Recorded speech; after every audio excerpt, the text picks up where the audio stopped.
let's get rolling. Our first speaker needs no introduction, but she will get one. Jennifer Riley is co-chair of Duane Morris's Class Action Defense Group. And if you have not seen her present a state of the industry overview before, buckle up. It is as comprehensive as it is insightful. So if you can please help me welcome to the stage, put your hands together for Jennifer Riley. Most of you probably know that each year we put together a book called the Class Action Review. It includes settlement numbers, certification numbers, decisions, filing numbers, kind of an overview of everything going on in the world of class actions. So we've also identified some trends, and we summarize all of those things in a compilation. It's a one of its kind summary of sort of everything that's going on in the industry. So I'm going to go over today some of the key numbers and trends that you can find in the book, and at the end I've also got a QR code if you still need to download it.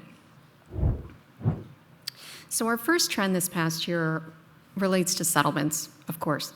Settlement numbers reached new heights. They broke the $40 billion mark for the fourth year in a row. In 2025, settlement numbers reached this unprecedented level across class action litigation. The cumulative value of the highest 10 settlements across all substantive areas of class actions surpassed prior years, as you can see from the slide, and totaled nearly $79 billion. So that is the highest value we have tallied in the past 2 decades. And it exceeds the settlement numbers from 2022, 2023, 2024, which are reflected on the slide by a significant margin. Combined, these settlement numbers over the past 4 years exceeded $238 billion. That represents a massive transfer of wealth through the class action device at an extraordinary and unprecedented level. In 2025, 8 class action settlements individually reached the $1 billion mark alone. This means that parties agreed to settle at least 8 class actions for $1 billion or more. Those settlements ranged from $1.5 billion to $38 billion. We counted $10 billion settlements in 2024, 9 in 2023, 15 in 2022. So together, over the past 4 years, that is 42 settlements of $1 billion or more, which it's really showing why we're here today and the significance of the class action mechanism in terms of what it can do. This string marks the most extensive set of billion-dollar settlements in the history of the American court system. This chart shows the cumulative value of the highest 10 settlements across key areas of class action litigation. So the value of the highest 10 settlements in most of the areas, including antitrust, government enforcement, securities fraud, ERISA, civil rights, FCRA, those all increased in 2025, really reflecting the growth of class action litigation in those areas. By contrast, the value of the highest 10 settlements in a couple of cases, including privacy and BIPA, actually decreased, and decreased by up to about 50% as compared to their 2024 totals. So while settlements overall increased, we're seeing a bit of a shift in terms of where those settlements are coming from. Moving on to talk about certification rates. So the second trend we identified relates to certification of these class actions, not unrelated to the settlement numbers, of course, because certification really drives some of the settlement numbers we saw a minute ago. One of the most striking developments over the past few years has been the consistently high rate at which courts are certifying classes, the consistently high rate at which plaintiffs are succeeding on these motions for class certification. In 2025, courts issued rulings on 424 motions for class certification, and they granted certification in 68% of those rulings, none of which were mine. Just kidding. That shows a huge jump from 2024. Plaintiffs in 2024, as you can see from the slide, had a success rate of about 63%. But the success rate is fairly consistent with what we saw in 2023 and 2022, where courts certified classes in 72% and 74% of the rulings they issued. which is just an extraordinary number. Looking at certification rates across substantive areas, there are two additional very notable takeaways from the data.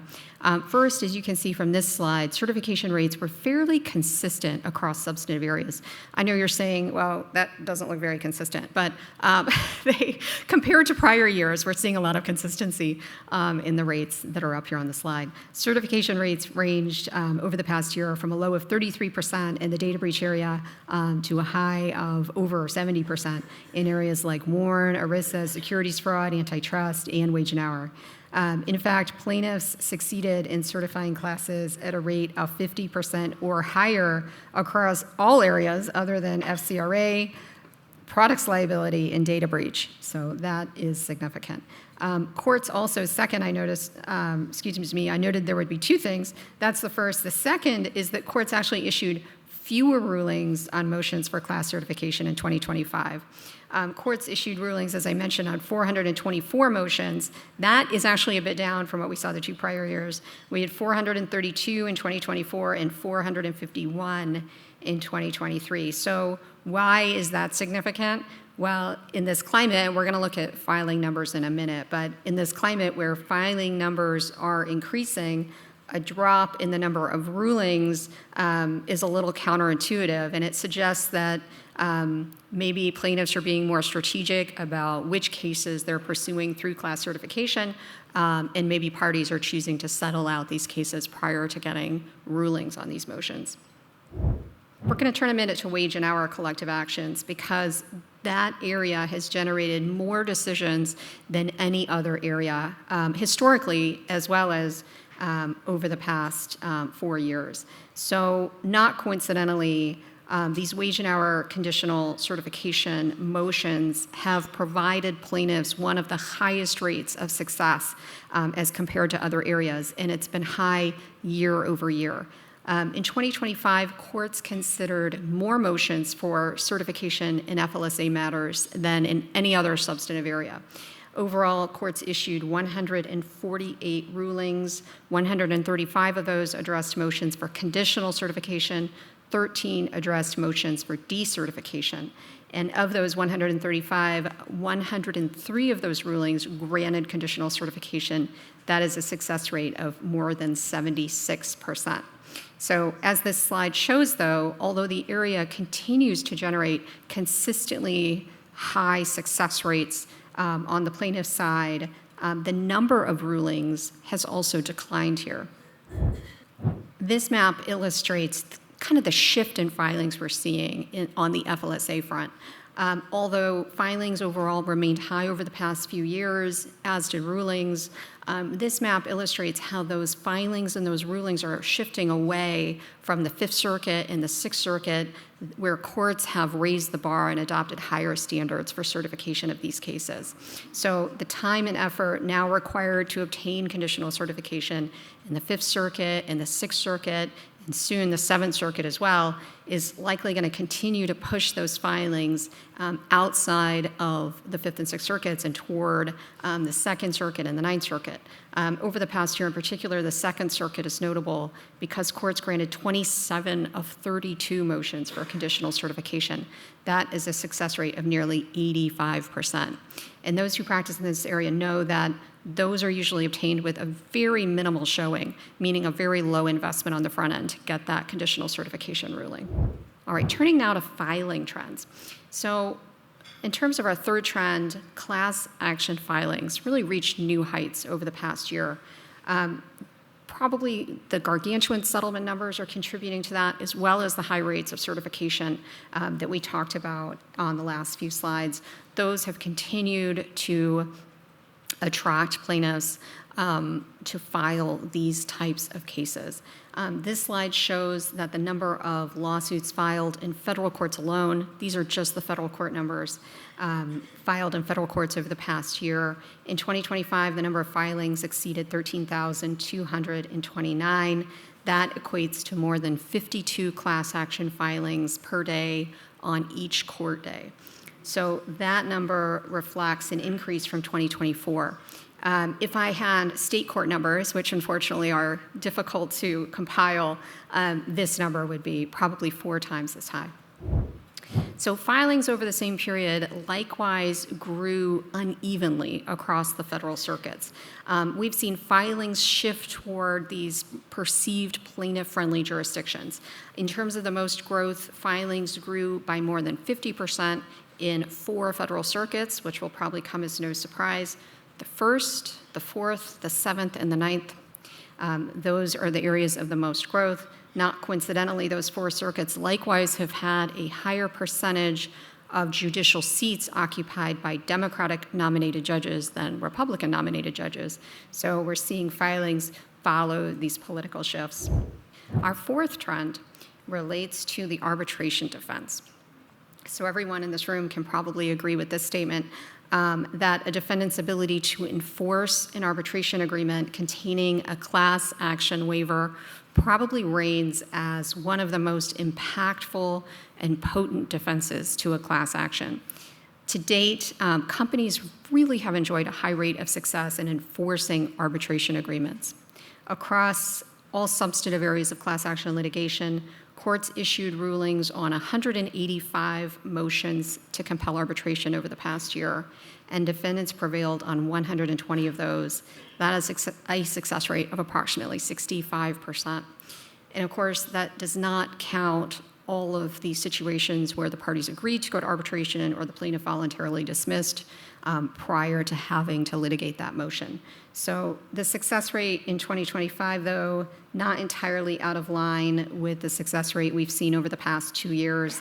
On the slide, you can see in 2024, courts issued 167 rulings on motions to compel arbitration, and defendants prevailed at a rate of 54%. In 2023, we had 187 motions to compel arbitration, and that translated into a success rate of 66% on the defense side. Our 5th trend relates to privacy. So this is really an interesting area to watch. It's really been white hot in terms of the growth. And privacy has really continued to dominate as one of the hottest areas. And it continued to dominate over the past year in terms of the growth in the number of filings. We saw shifts within the privacy landscape, though, as we can see on the graphics here. On the left, we can see that companies really enjoyed a welcome reprieve from filings under the Biometric Information Privacy Act, or BIPA. That's an Illinois statute that's specific to Illinois, but nevertheless was generating just massive numbers of filings across the country under that statute. In the middle slide, we can see that filings under the Video Privacy Protection Act, or the VPPA, similarly fell in 2025 as those filings were less in vogue, if you will. In particular, though, privacy filings haven't gone down. Instead, we've seen them shift. Over the past 2 years, we've seen many class action lawyers shift their focus to things like website pixels, the pieces of code embedded on websites to track activity, and also we've seen plaintiffs launch a lot of claims under state law equivalents across the country, including under the California Invasion of Privacy Act. Here we go on privacy rulings on certification. So courts issued rulings on only 12 motions for class certification of claims asserting privacy law violations over the past year. Courts granted 8 of those motions. That's a success rate of about 67% of the plaintiff, and it's actually higher than we saw in 2024. So that rate of success is unlikely to really deter growth in this area. And so despite, I guess, the lack of success in 2024, we're continuing to see privacy grow, likely because of the rate that these cases are settling. Our next trend relates to data breach. So growth, again, is the watchword in the data breach area. Data breach litigation has transformed from a niche category into really one of the fastest growing areas of complex litigation. In 2025 alone, plaintiffs filed over 1,800 data breach class actions. That represents, on average, more than 150 filings per month and more than 7 filings per business day. That is also reflective of growth of more than 18% over 2024 and more than 200% over 2023, just 3-4 years ago. So what is propelling the growth here in terms of data breach? Well, it's probably not positive judicial outcomes. As you can see from the slide, plaintiffs have continued to struggle in the courthouse in this area. Of 222 rulings on motions to dismiss in 2025, courts granted 150 of those in whole or in part. That's a rate of dismissal of 68% in favor of defendants. And on the class certification front, it's really not much better. Only 1 out of 3, or 33% of motions for class certification decided in 2025 went in favor of the plaintiffs. So again, what's propelling the growth? We're seeing a tremendous growth, but we're seeing certification rates low. We're seeing motions to dismiss granted at a high rate. And the answer really starts with the first slide. It's the settlement numbers. And the settlement numbers are generally higher. And as long as they stay higher than the cost of filing and initiating the lawsuits, we're probably going to continue to see a lot of growth on the data breach front. So our next trend relates to government enforcement. Historically, the EEOC and the DOL are among the most aggressive federal agencies in terms of prosecuting government enforcement actions. In the face, though, of changing priorities, this slide really reflects a slowdown in government enforcement activity that kind of provides a gap or a void that the private plaintiffs bar now has the opportunity to fill. So this slide shows the EEOC's filing activity over each of its past 6 years. Through the midway point of 2026, the EEOC has filed only 32 enforcement lawsuits and filed 18 of those in the last month alone. So that really reflects, I think, a slowdown on the EEOC front, and we're also seeing a shift in priorities, as I'm sure you've seen in the press. Next trend relates to artificial intelligence. So artificial intelligence has impacted class action litigation really on multiple fronts. First, we've seen a growth in class action lawsuits targeting AI, particularly in the copyright space, as well as in the employment space, and now also in the securities fraud space with claims of what we call AI washing. Second, we also saw an increasing number of courts and lawyers bring AI into litigation via their use of AI to generate documents that are filed on dockets and presented to courts across the country. And a day doesn't go by where we don't see a new example of the ways in which AI is continuing to impact the efficiencies by which lawyers and settlement administrators are handling these cases. As shown on the slide, we're also seeing a patchwork quilt of legislation at the state level targeting things like algorithmic discrimination, disclosure obligations, cybersecurity, and other issues. And finally, our last trend relates to PAGA. I would be remiss if we didn't touch on these. Even though they are not technically class actions, they are representative lawsuits, and their growth has really been off the chart. As most of you know, PAGA refers to the Private Attorneys General Act, which is a California-specific statute. According to data maintained by the California Department of Industrial Relations, the number of PAGA notices has increased exponentially over the past 2 decades.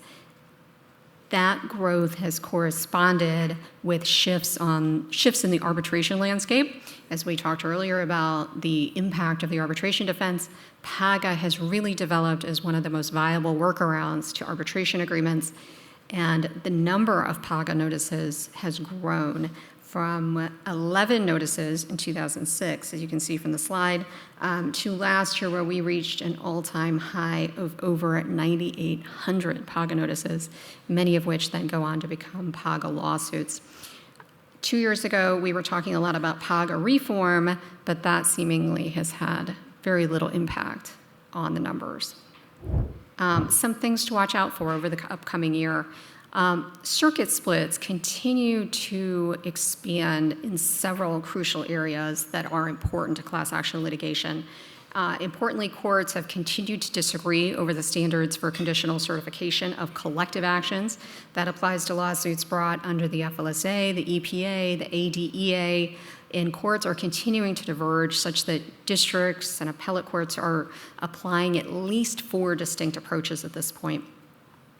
Courts are also continuing to disagree over standing in class actions in terms of whether class members individually need to have standing, whether plaintiffs need to demonstrate that all the class members have standing in order to get certification, in order to succeed at trial, and personal jurisdiction as well. Courts are continuing to disagree over whether the court needs to have personal jurisdiction over the defendant for purposes of adjudicating the claims of every member of the class, every member of the proposed collective action.